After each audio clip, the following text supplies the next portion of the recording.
तो हेलो दोस्तों, नमस्कार। आज हम लोग स्टार्ट करेंगे एक्सरसाइज 1.3 एनसीईआरटी गणित जो कक्षा 10 है।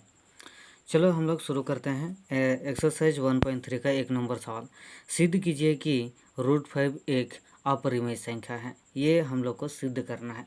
तो जो हम लोग को दिया है उसका हम लोग को उल्टा मानना है कि ये मान लेते हैं कि ये अपरिमेय संख्या है, तो हम लोग मान लेते हैं कि √5 एक परिमेय संख्या है। ये मानकर चलते हैं, है ना। तो हल करते हैं। माना कि क्या करते हैं हम लोग, माना कि √5 एक परिमेय संख्या है। परिमेय संख्या है, ये हम लोग मान लिए। हो गया। और उसके बाद क्या करते हैं, तो √5 को हम लोग p/q के रूप में लिख सकते हैं। तो p/q की जगह हम लोग a/b लिख सकते हैं, यानी कि a/b में लिख सकते हैं। तो हम लोग का क्या बनता है, तो √5 = a/b के रूप में लिख सकते हैं, क्योंकि हम लोग को पता है, को रूप में बता देते हैं। क्योंकि परिमेय संख्या हम लोग को पता है क्या होता है।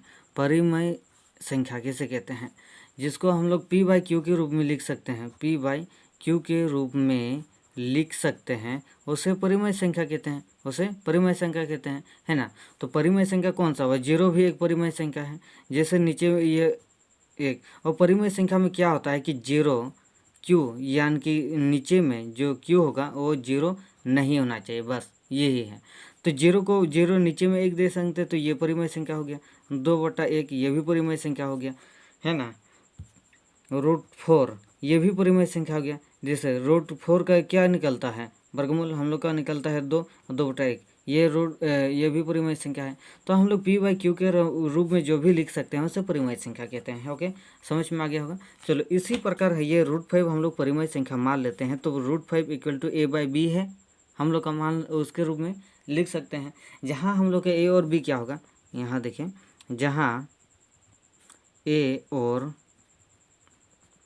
b क्या होगा, सअभाज्य संख्या है। सअभाज्य संख्या है, भाज्य संख्या है, सअभाज्य संख्या है। आप फिर बोलेंगे कि सअभाज्य संख्या क्या है। सअभाज्य संख्या उसे कहते हैं जो एक और स्वयं से भाग, खाली स्वयं से भाग जाए, उसे ही सअभाज्य संख्या कहते हैं। हो गया। तो यहाँ देखिए √5 जो है, √5 बराबर a/b के रूप में लिख सकते हैं। तो यहाँ लिखते हैं दोनों पक्षों पर या दोनों तरफ वर्ग करने पर, दोनों तरफ या दोनों पक्षों पर वर्ग करने पर, क्या करने पर, वर्ग करने पर। तो दोनों तरफ हम लोग वर्ग करते हैं, वर्ग करते हैं।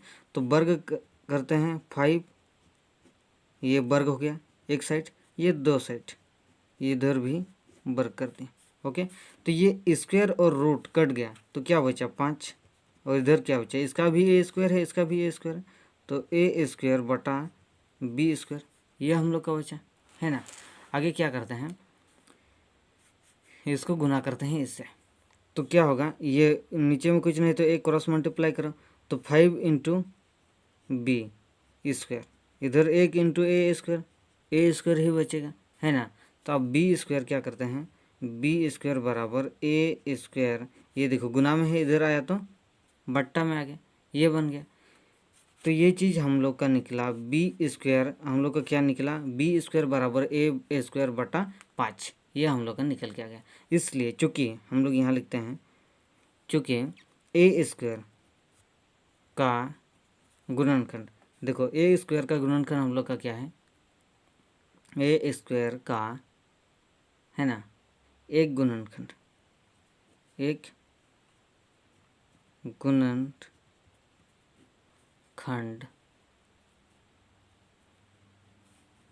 5 है। इसलिए a का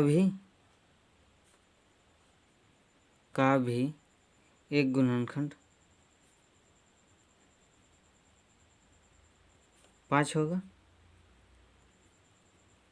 क्योंकि a² का गुणनखंड 5 है, तो ये भाग जल जाएगा 5 से, तो ये भी तो होगा, a का भी तो 5 से गुणनखंड होगा, समझ में आ गया। फिर हम लोग मान लेते हैं, फिर हम लोग क्या मानते हैं, देखो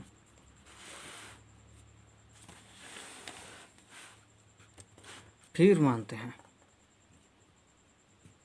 फिर मान लेते हैं या माना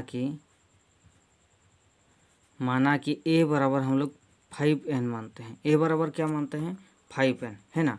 a बराबर हम लोग 5n मानते हैं, जहाँ n क्या है, पूर्णांक है, पूर्णांक है, ये चीज़ है। ओके, तो √5 हम लोग का क्या आया है कि √5 इसको मानते हैं, √5 इक्वल टू a/b, यानी कि ये इसको परिमाई के रूप में लिख सकते हैं p/q के रूप में, जहाँ हम लोग a और b लिए हैं, इस तरह हो जाएगा।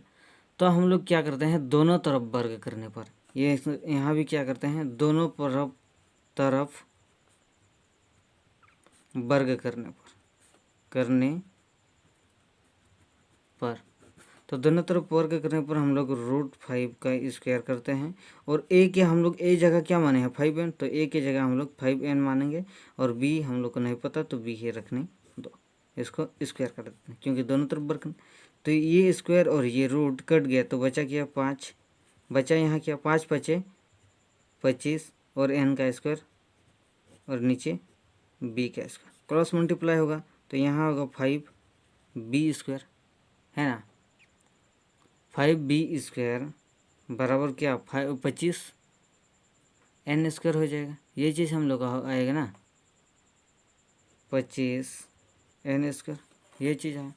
अब देखो इसको क्या करते हैं कि b स्क्वायर ये गुना में है, इधर आया तो बट्टा में आ जाएगा, 5 5 5 25, ये 5 कम 5 5 5 25, तो हम लोग का क्या आया कि b स्क्वायर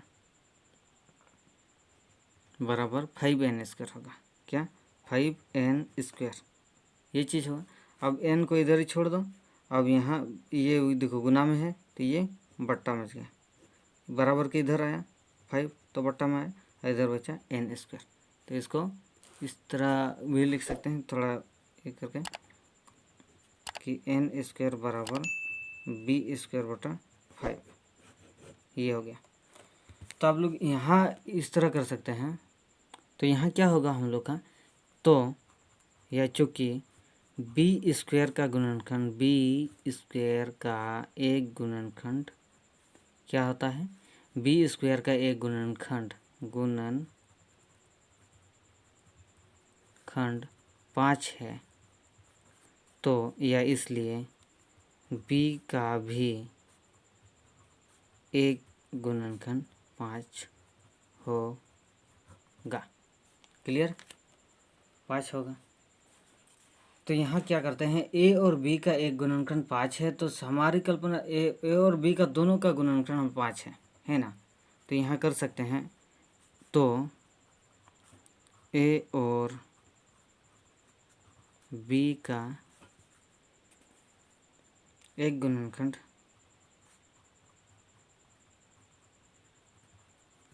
5 है, जो हमारी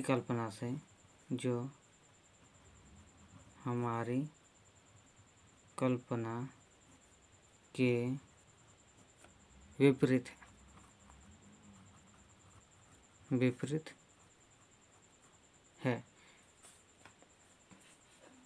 है कि a और b के अतिरिक्त, एक के अतिरिक्त कि a और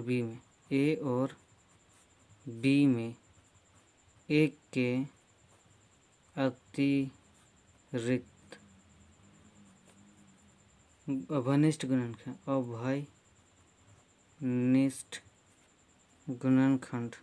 गुणनखंड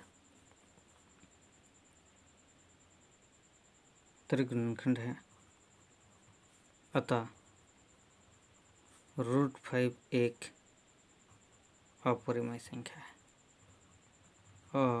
अपरिमेय संख्या है। देखो सअभाज्य गुणनखंड हम लोग मान चुके थे, क्योंकि इसके वजह से हम लोग मान चुके थे कि √5 एक अपरिमेय संख्या है। लेकिन यहाँ देख रहे हैं कि b² का भी a² का भी 5 गुणनखंड है। कितना गुणनखंड? 5 गुणनखंड है। b² का भी 5 गुणनखंड है, a² का भी 5 गुणनखंड है। एक के अतिरिक्त गुणनखंड अवनिष्ठ गुणनखंड है, इसलिए √5 हम लोग जो कल्पना कर चुके थे कि जो हमारी कल्पना के विपरीत है, जो हम लोग मान चुके थे परिमेय संख्या है, वो हम लोग का कल्पना गलत है, क्योंकि ये √5 एक अपरिमेय संख्या ही है।